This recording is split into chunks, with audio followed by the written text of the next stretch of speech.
In campaign 2018 local matters, we're following several big primaries in 4 states Tuesday with a close eye on Minnesota. It's one of the most competitive battleground states. 4 of its 8 congressional districts are considered toss-ups right now, and Minnesota could be critical in the battle for control of the House in the upcoming midterm elections. But there's also controversy surrounding one of tomorrow's candidates. Democratic Congressman Keith Ellison faces allegations that he abused his ex-girlfriend. Ellison has denied the claims. Let's bring in now Briana Bierschbach from St. Paul, Minnesota. She's a political reporter for NPR News. Briana, thank you for joining us. How do we see the scandal surrounding Congressman Ellison impacting the race? That's a good question. If you're looking at social media and the response in the last, 24 hours since it came out, there are definitely some Democrats saying, I don't know what to do.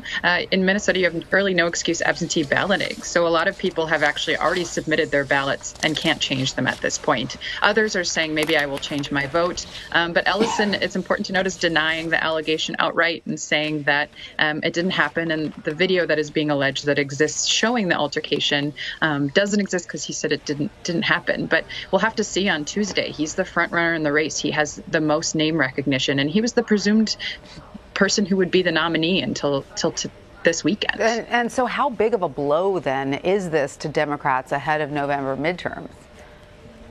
I mean, potentially huge. This is a make it or break it year for Democrats in Minnesota. They know that, and potentially one of their top candidates that could make it onto the November ballot is going to be wounded by these allegations. Whether they're resolved or not, I think that there's still a lot of questions lingering out there, and it's something Republicans are going to talk about. Same can be said in another race, the open governor's race. Another candidate, Lori Swanson, the Attorney General, has been getting a lot of negative attention recently, and she could potentially win the primary as well. I think a lot of Democrats are worried that some of their biggest nominees potentially could be wounded in the general election. All right, there's a lot to talk about in Minnesota. Now, it seems that the race to replace Democratic Governor Mark Dayton is the one to watch.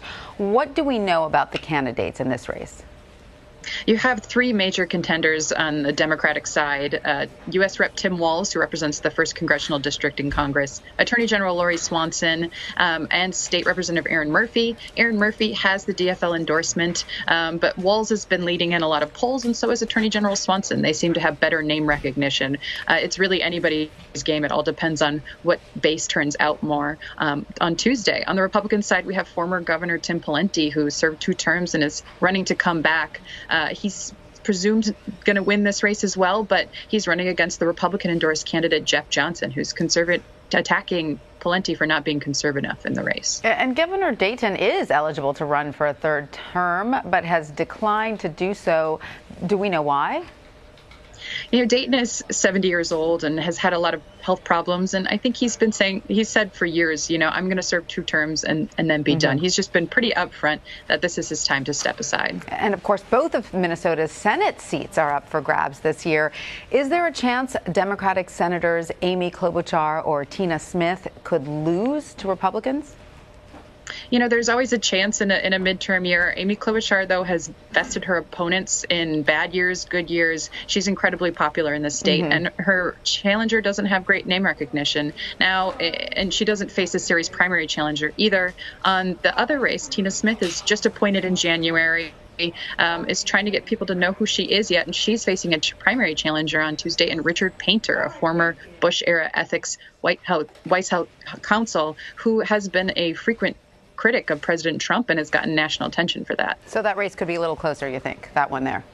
Potentially. I don't think anyone knows what could happen. Right. All right. Now, Hillary Clinton, as you know, had a narrow win over President Trump in the 2016 election there in Minnesota, and it is a traditionally blue state.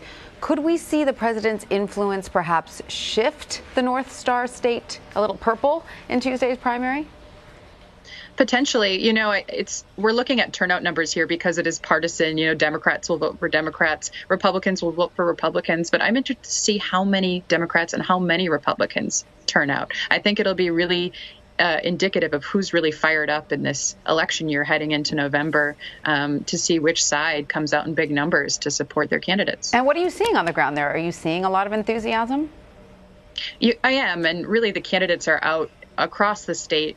Some of them are riding in buses and trying to get their people to turn out. You're really seeing this as a high stakes race, especially on the Democratic side. The Republicans control the entire legislature here. And if Democrats lose the governor's race, Republicans could control all power in Minnesota state government. And I think that race in particular has really fired people up and really fired voters up, too. Yeah, and we will all be watching. Briana Bierschbach, thank you so much for joining us today. Thank you for having me.